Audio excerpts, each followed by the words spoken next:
Bonjour, dans ce tutoriel, je vais vous montrer comment pouvoir créer une évaluation à l'aide de quiz qu'on appelle aussi sur la plateforme questionnaire.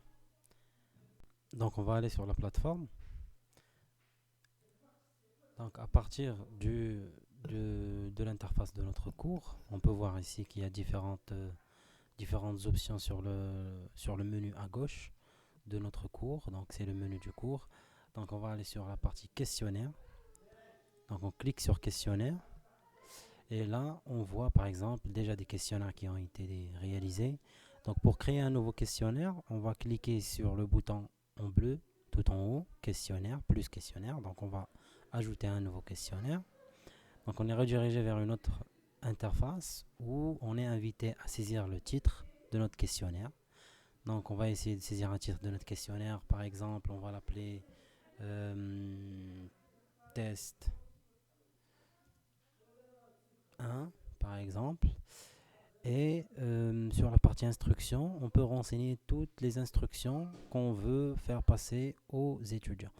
C'est-à-dire que si on a par exemple une série d'instructions à indiquer aux étudiants, on peut le rédiger ici. Donc on a une barre de menu qui s'offre à nous avec plusieurs options de traitement de texte. On peut par exemple insérer des liens hypertextes, des images ou des vidéos à partir du studio Canvas. Donc plus bas sur la page, on va pouvoir par exemple choisir est-ce qu'on veut, on veut insérer un questionnaire qui sera noté ou un questionnaire blanc ou bien une enquête ou ainsi de suite. Donc on va choisir que ce sera un questionnaire noté par exemple.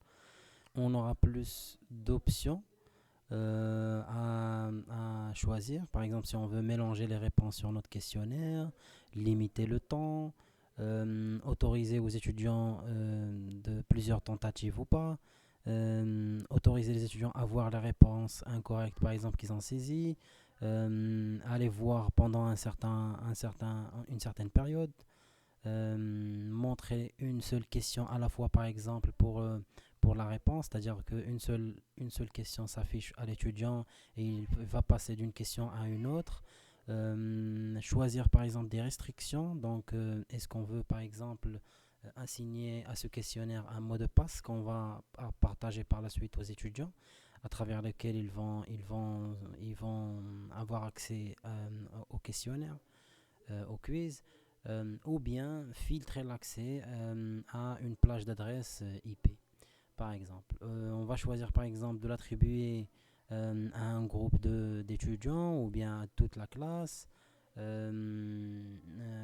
choisir une date d'échéance ou bien de le mettre disponible depuis une date à une autre. Donc on va juste aller voir aussi les autres options qui s'offrent à nous. C'est-à-dire que sur la partie création pure du questionnaire, on va voir par exemple la possibilité de créer des questions à partir de rien. Donc on va créer toutes nos questions ou bien établir un groupe de questions, une sorte de banque de questions. Et par la suite, il y aura une option qui va s'offrir de aller chercher ces questions pour les réutiliser sur d'autres évaluations. Donc on va choisir par exemple de créer une nouvelle question. Donc on va avoir le titre de la question, c'est-à-dire moi je vais l'appeler par exemple question 1. Il y aura le type de la question, c'est-à-dire c'est une question à choix multiple, vrai ou faux ou autre. Et ici on va décider du barème de notre questionnaire, donc on va décider des points qu'on va allouer à chaque question. Par exemple, si je vais le changer juste comme exemple, à titre d'exemple, je vais choisir 2 points pour cette question.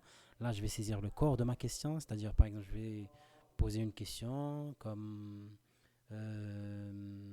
qu'est-ce que le modèle OSI par exemple. Donc ça c'est ma question par exemple et je vais donner plusieurs réponses. Donc choisir, je vais mettre une réponse A à ma question, une réponse B, une réponse C et une réponse D et je vais choisir à travers cette petite flèche verte la réponse qui est correcte. Par exemple, je vais dire que c'est un modèle à couche, que c'est un modèle d'intégration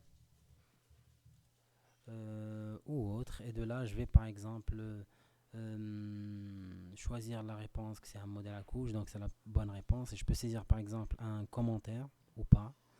Donc je peux choisir de saisir le commentaire pour la bonne réponse. Donc je vais enregistrer cette question en cliquant sur ajouter la question. Et je vais par exemple rajouter une deuxième question, pareil. Donc question numéro 2. Cette fois-ci, ça sera une question vrai ou faux. Et je vais lui attribuer par exemple 2 points aussi. La question est est-ce que le modèle OSI présente cette couche par exemple. Donc voilà, c'est vrai ou faux. Vu que c'est vrai, donc je vais laisser la question vraie et je vais encore enregistrer cette question là. Donc voilà, la première question est sur un point, la deuxième sur 2 points. Donc pour terminer par exemple ce questionnaire, je vais sauvegarder et publier le questionnaire pour qu'il soit accessible. Donc voilà, et de là on peut voir que il est accessible. Donc on peut carrément avoir un aperçu dessus. Donc voilà la première question, la deuxième question. Voilà, ça c'était pour la partie questionnaire sur Canvas. Et encore une fois, si vous avez une question ou une réclamation quelconque, n'hésitez pas à envoyer un email sur l'adresse transfodigital@um6ss.ma. Merci.